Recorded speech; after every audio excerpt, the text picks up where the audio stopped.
You're familiar with the story of the book of Job.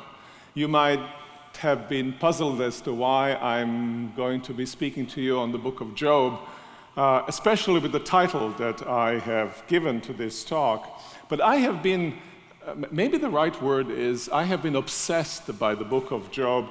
And about 2 or 3 years ago, every time I used to go jogging, I would put my headphones on and I would turn the book of Job on.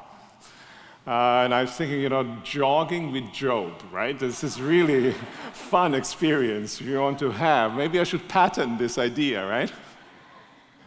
But it's this incredibly puzzling, to me, very arresting book. And more that I read it, more that I listened to it, and I must have listened to the book of Job about 40 to 50 times, the more puzzling it became and more arresting it became for me, because, and in some ways also a very disturbing book. Here's the man who was blessed by God. He wasn't just blessed by God. It's interesting. God first built a hedge around him and then poured the blessing. Of course, if you get a blessing without a hedge, everything seeps out and you don't get nothing, right? So first you've got to have a hedge to protect you, and second comes the blessing, and as a result, Job was this great man. It says in the book of Job that he was the greatest man in the East. We don't know really whether Job actually existed or whether this is all a literary story. It really does not matter for the truth of the book of the story, whether his character or in reality, Job was the greatest man in the East. He was a rich man. It's tough to get rich, it's tough to remain rich, but it's even more tough to be respected when you are rich, and it's even tougher to be actually righteous when you are rich. He was rich, he was deeply respected, and he was righteous. And not just righteous in some kind of a private way in his interior life around his family. He was righteous to all who were around him. Poor have received comfort from him. He has strengthened the feeble knee, and so forth. He was a truly great man. And in fact, at the beginning, God declares him as being blameless. What an extraordinary human being. And then, as you know, a disaster struck. In fact, the disaster came in two waves. First wave had to do with everything that he possessed. This rich man suddenly found himself bereft of all possessions. Not just of all possessions, but bereft of family except for his wife. Everything he had. All the villas in the best places on the planet, all the Bentleys, all the private Gulfstream jets, everything was gone. Of course, those were camels and donkeys, doesn't matter, right?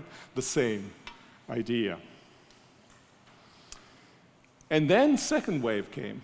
He was afflicted from the bottom of his soles to the top of his head, crown of his head. He was afflicted by painful sores. There's this great, great man sitting in a heap of ashes and scratching themselves with shards of pottery, all the possessions he had left. And then the big question of the book of Job is, what went wrong? Why? Why did this disaster happen?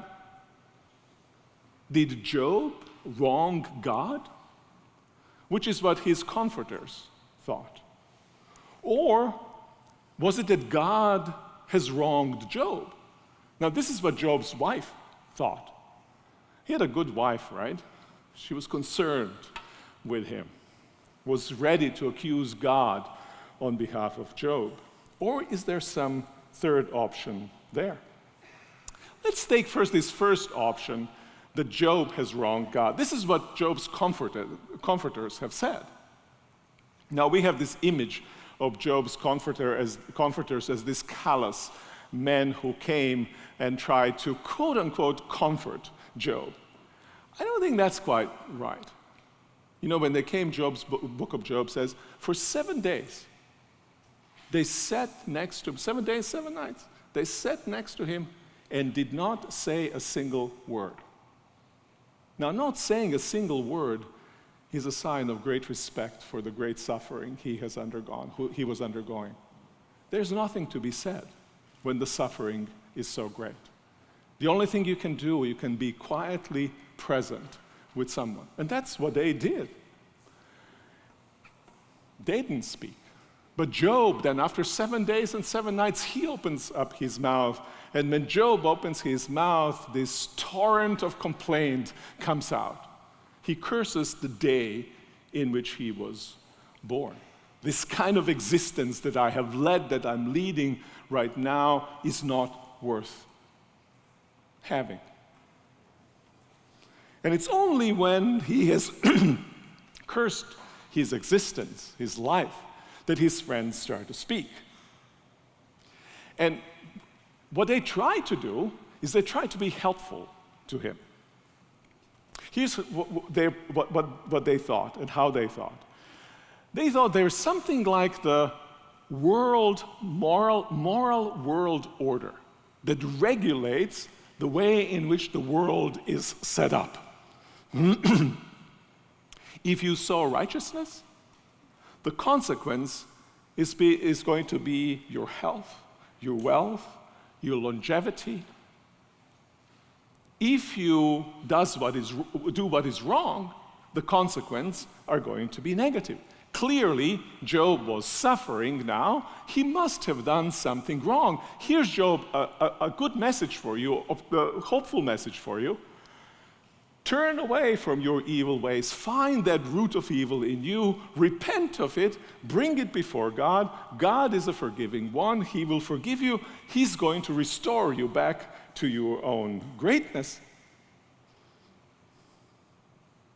Now, one can deliver this message in an empathetic way, but one can deliver it also with very kind of condescending way. I can imagine Job's comforters, maybe, some people imagine them, with their long noses looking down at Job, who is now suffering, and finally they are better than he is. They're better morally, they're better in circumstances of life, and they're despising Job. Maybe that's what happened, but maybe not. Maybe they were actually people of integrity.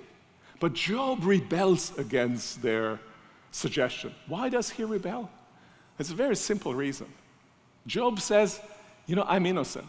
Well, not innocent in a sense in which you might think of it as I have committed absolutely no wrong. I'm completely blameless before God.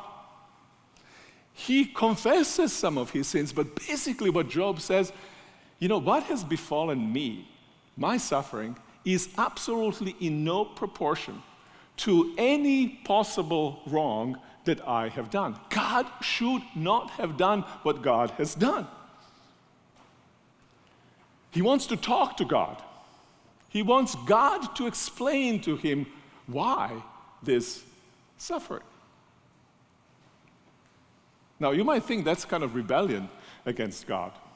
Why doesn't he simply accept what is? And yet, strangely enough, toward the end of the book of Job, God actually shows up. God shows up after a while, but he shows up. And when God shows up, what happens? Well, two things happen.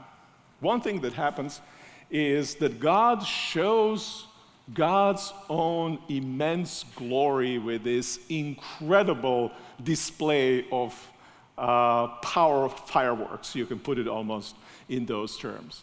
And God wants to show who God actually is. Now, you may say, well, this is not really a very nice thing to do. Is God just coming to this poor suffering Job and showing him, I am the big guy with the big sticks, so you better shut up. Don't even talk to me about those things, right? That's one way to read the story of God's appearing, simply demonstration of God's greatness, and therefore a way to shut Job down. I don't think that's quite right? I think what God is displaying there is the fact that He is the creator. He is the sustainer of everything. Before anything is God, and God gives it life. I think what God is doing, almost in terms of display of God's power, is showing that what Job said and what we sang just a few moments ago is that God has given and God has taken away, is the character of who God is as the creator. Right? He is not just in charge, He is the one who undergirds the very possibility of anything of which He might be in charge. And you see that that's the case, that God is not just waving His big stick there, because toward the end of the book, God says, this is the second thing, God says, Job has spoken rightly of me.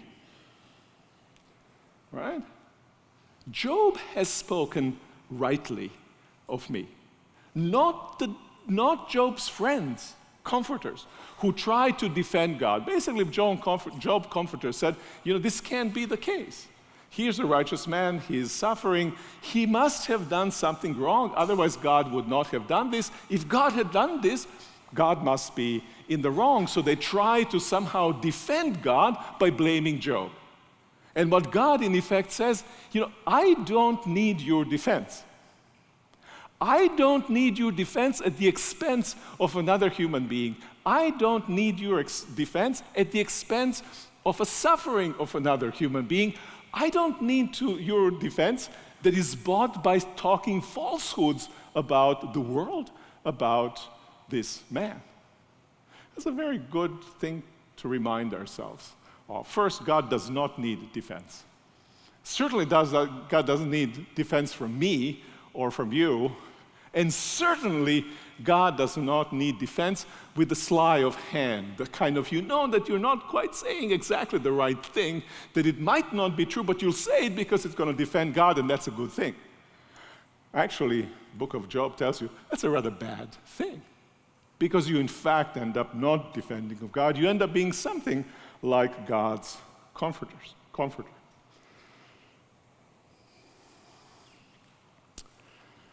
So basically what God is saying, right, is that's not quite right what Job's comforters were saying, and there's something right in what Job was saying. And yet, still things don't fit together. So my question always has been, reading this book, where's the key to the book of Job? How does one answer this fundamental question that we are facing about Job's suffering? And I think the key to the book of Job is in the conversation that God has with Satan.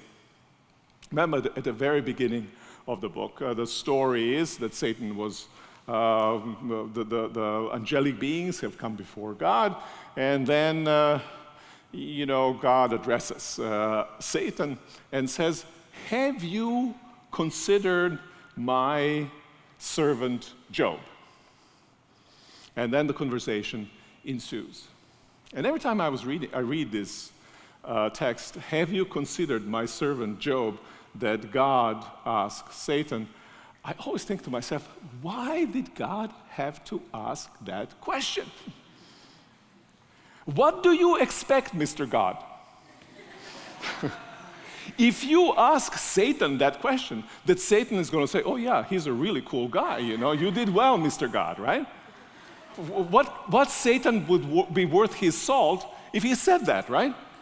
So he's got to come up with something. And the thing that he comes up with is saying, well, here, let me ask you a question. Does Job serve you for nothing? Look what you've given him. He is this blessed man. You put hedge around him to protect him and his possessions. He's got everything. Right? You scratch his back, Job's going to scratch your back, Mr. God. You two are together, no problem with that. But try no longer scratching his back. Try taking everything that you have given him away, and you'll see what is going to happen. Now, notice that Satan and Job's comforters have something in common. They have something in common in the sense that, one good deed will result in the other good deed, whether one good deed comes from God or whether that good deed comes from human beings. God and human beings are in this single moral order where when one does one good thing, the other one responds reciprocally, right? This is this world moral order. Satan shares that, and Satan shares something else, and namely that the purpose of why human beings serve God is for them to get something from God. If they're getting nothing from God, if they're not serving God in order to get something, they're going to stop serving God. Human beings are in serving God because they're interested in health, they're interested in wealth, they're interested in fertility, they're interested in longevity. Oh, what's new under the sun? Health, wealth, fertility, well, good, strong bodies, lots of money, good sex, and long life. What else do you need of life, right? That's basically the Satan's philosophy of why people serve God. That's roughly also what Job's comforters thought. And so you have this contract between God and you. If you do your things, God's going to give you, and the reason why you do things with regard to God is to get what God is going to give you. That's the moral world order. Now today, lots of people think in those terms. But today we have something also slightly different than that. It's not that we and God are in some common moral order, but it's somehow that we feel that God is here to be at our service, irrespective of whether we do what God requires us to do. After all, we think of God not so much as kind of a negotiator with whom we have made a contract, and so we'll get what we need to get if we do what he requires to do. But we think of God as a kind of Santa Claus, who is there to give us simply presents, or as one of the researchers have said, we think of God as a heavenly butler. I think myself, that butlers are a really cool thing. I'd love to have a butler. Think of a butler, stands in the corner, Downton Abbey or something like that, right? Stands on the side, in the corner, and whenever there is a need, he comes, brings whatever needs, and then not turning his back to you, retreats carefully back. He doesn't hear anything. He doesn't see anything. His entire reason for existence is to serve your needs. And many people today think, well, that's kind of the entire reason of God's existence, to serve our needs.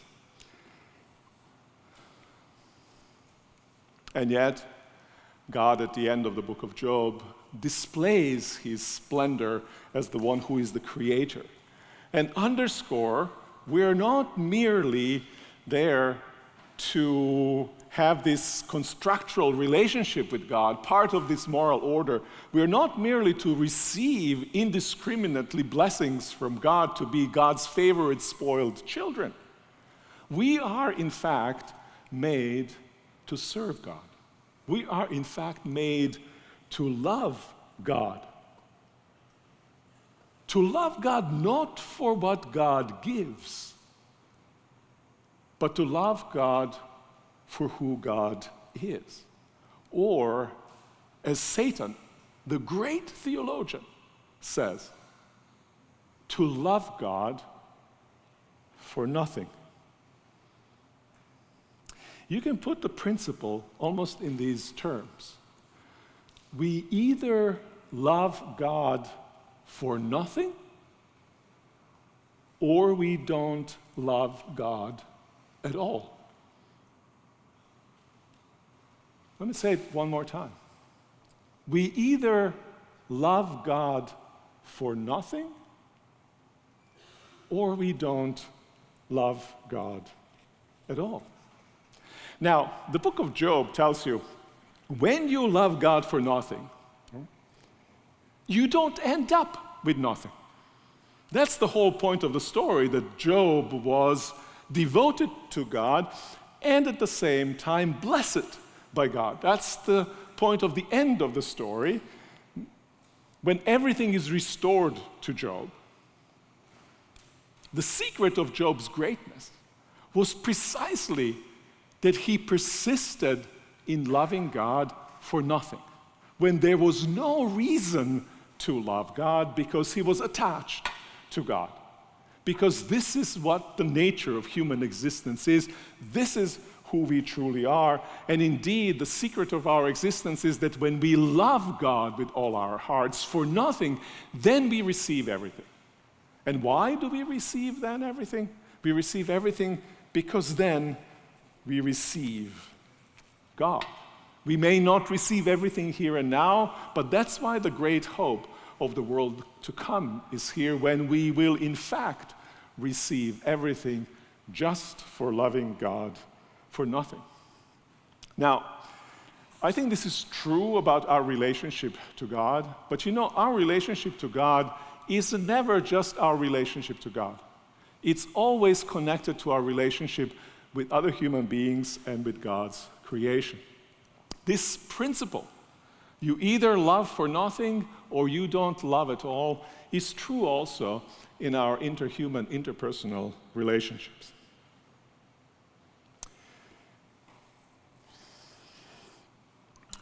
When we fall in love, it's a beautiful thing that happens to us. But just because it is so beautiful, we are so insecure about it. We're not sure whether this marvel that have happened to us will last much longer. We want to preserve it in any way that we can. And then, in search to preserve our love, we sometimes ask and do dumbest of all possible things. Now, I will not list to you all the dumb things that I've done when I was truly in love. I'll not list all the dumb things that you could possibly do. You can think of those dumb things that you have done. But there's one dumb thing that I want to kind of mention.